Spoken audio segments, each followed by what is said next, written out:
આજે આપણે 150 વ્યક્તિ માટે સબ્જી બનાવીશું। 150 વ્યક્તિ માટે 30 કિલો સબ્જીની જરૂર પડે। આજે આપણે વેજ કાજુ પનીર પંજાબી સબ્જી બનાવીશું।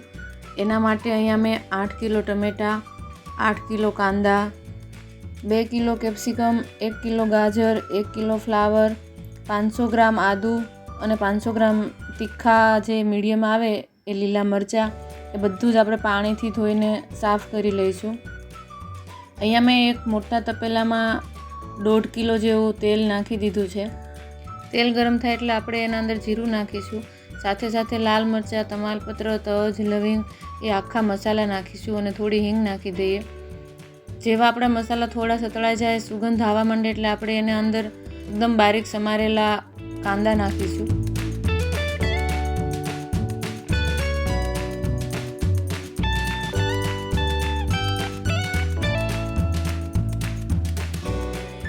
થોડું મીઠું નાખી દઈએ જેથી કરીને આપણા વેજીટેબલ્સ જલ્દી સતળાઈ જાય। સાથે સુધારેલા કેપ્સિકમ અને લસણ નાખી દઈએ। આપણે અહીંયા ગ્રેવી માટે બધું સાતળીએ છીએ તો આપણે સૂકું લસણ એમાં વાપરીશું। આપણે એના અંદર હવે એકદમ બારીક સમારેલા ટમેટાં નાખી દઈએ અને સારી રીતે સતળાવા દઈશું। સાથે સાથે આપણે આદુ અને લીલા મરચાં પણ સમારીને નાખી દઈએ। હવે આપણે એમાં 500 ગ્રામ જેટલા કાજુ નાખીશું અને 250 જેટલા મગજતરીના બી પણ નાખી દઈએ। આ સબ્જી માટે જે આપણે ગ્રેવી બનાવવાનું હોય એ ગ્રેવીને આપણે સાતળીને બનાવીશું। કાંદા, ટમેટાં, કેપ્સિકમ એ બધું સારી રીતે મિક્સ કરીને સાતળી લઈશું। બધા જ વેજીટેબલ્સ સારી રીતે ગળી ગયા છે તો આપણે ગેસ બંધ કરી દઈશું। તપેલામાંથી એને અલગ અલગ વાસણમાં કાઢી લઈશું જેથી કરીને જલ્દી ઠંડુ થઈ જાય। આપણે આ બધું તે વેજીટેબલ્સ ઠંડુ થવા દઈશું। એ ઠંડુ થાય ત્યાં સુધીમાં આપણે ઘીમાં કાજુ તળી લઈએ। અહીંયા મેં 500 ગ્રામ જેટલું ઘી ગરમ કર્યું હતું અને એના અંદર આપણે 3 કિલો કાજુ તળીશું, 2 કિલો પનીર તળીશું, 1 kilo flower, 1 kilo capsicum, 1 kilo ગાજર અને 1 કિલો કાંદા, આટલી વસ્તુ બધી જ તે આપણે ઘીમાં તળી લઈશું। કાજુ અને પનીર તળીને આપણે પાણીમાં નાખીશું જેથી કરીને પનીર આપણું સોફ્ટ થઈ જાય અને કાજુનો પણ રંગ સરસ એવો રહે। સાથે સાથે બધા વેજીટેબલ્સ પણ આપણે એ ઘીમાં તળી લઈશું।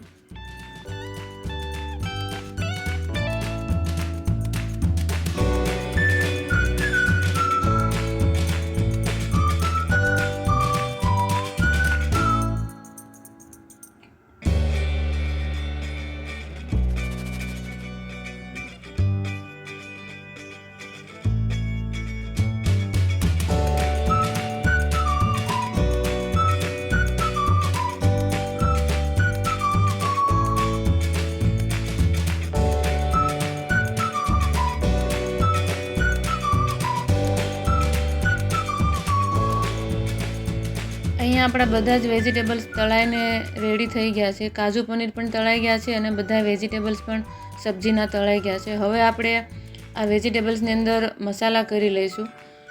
મીઠું નાખીશું, કાશ્મીરી લાલ મરચું, ધાણા જીરું પાવડર અને ગરમ મસાલા નાખીને આને 2 થી 2.5 કલાક સુધી આમ જ ઢાંકીને મૂકી દઈશું જેથી કરીને આપણા બધા જ વેજીટેબલ્સમાં મસાલા ચડી જાય, એ ફિક્કા ન રહે।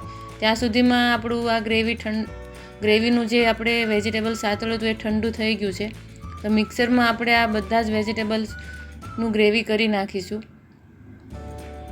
અહીંયા મારું મિક્સરમાં પીસાઈને ગ્રેવી તૈયાર થઈ ગયું છે તો આપણે હવે એક મોટા તપેલામાં તેલ મૂકીશું। અહીંયા મેં તેલ કિલોથી 1.5 કિલો જેવું મૂક્યું છે। જેવું તેલ ગરમ થાય એટલે આપણે એમાં જીરું અને હિંગ નાખી દઈશું। જીરું ફૂટી જાય એટલે આપણે જે તૈયાર કરી હતી ગ્રેવી એ નાખી દઈએ અને સારી રીતે બધું મિક્સ કરીને આમ જ હલાવતા રહીશું। ગેસની ફ્લેમ આપણે મીડિયમ રાખીશું। અહીંયા ગેસના ચૂલા પણ મોટા છે અને તપેલું પણ મોટું છે એટલે ગેસ આપણે મીડિયમ રાખીશું અને ગ્રેવીને એકસાથે આમ તાવેથો ચલાવતા રહીશું। સાથે સાથે આપણે એમાં બટર નાખીશું, ફ્રેશ ક્રીમ નાખીશું અને ચલાવતા રહીશું તાવેથો જેથી કરીને આપણું ગ્રેવી નીચે દાઝી ન જાય। અહીંયા 1 કલાકથી ગ્રેવી ઉકળતું હતું ચૂલા ઉપર, અને ઉપર માખણ અને તેલ ઉપર આવી ગયું છે. સાથે આપણે મસાલા કરી લઈશું. ધાણા જીરું પાવડર, ગરમ મસાલા, હળદર પાવડર અને થોડીક સુગર નાખીશું. સાથે સાથે કાશ્મીરી લાલ મરચું નાખીને સારી રીતે આપણે મિક્સ કરીશું.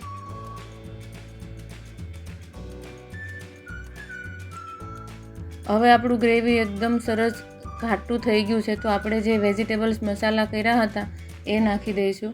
અને આપણે જે કાજુ અને પનીર પાણીમાં પલળવા રાખ્યા હતા એ પાણીમાંથી આપણે ગ્રેવીમાં નાખી દઈએ. બધું સારી રીતે મિક્સ કરી દઈશું અને ગેસની ફ્લેમ એકદમ સ્લો કરી નાખીશું. અહીંયા આપણું સબ્જી બનીને તૈયાર થઈ ગયું છે. આપણે જોઈ શકીએ છીએ કે એનો કલર પણ ચેન્જ થઈ ગયો છે અને ઉપર બટર પણ આવી ગયું છે.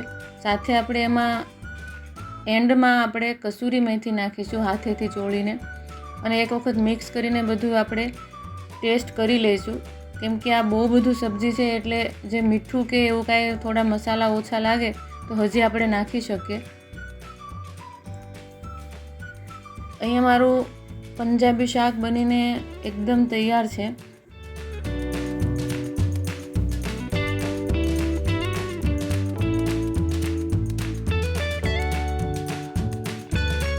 આપણું શાક બનીને રેડી થઈ ગયું છે. સાથે સાથે પરોઠા પણ તૈયાર થઈ ગયા છે.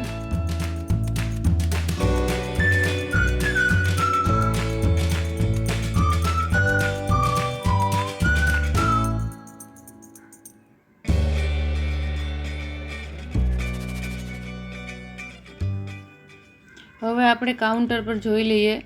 આ છે ગુલાબ જામુન. આ જે આપણે પંજાબી શાક રેડી કર્યું હતું, વેજ કાજુ પનીર સબ્જી, એ છે. કાંદા અને ટમેટાનું સલાડ છે. આ છે જૈન પંજાબી સબ્જી અને જૈન સલાડ. સાથે સાથે શેકેલા પાપડ અને ઠંડી છાશ. આપણે રસોઈ તૈયાર થાય એટલે પહેલો થાળ ભગવાનજીને ભોગ લગાવતા હોઈએ, તો આપણે આ પહેલો તે થાળ તૈયાર કરીને ભગવાનજીને ભોગ લગાવી દઈએ.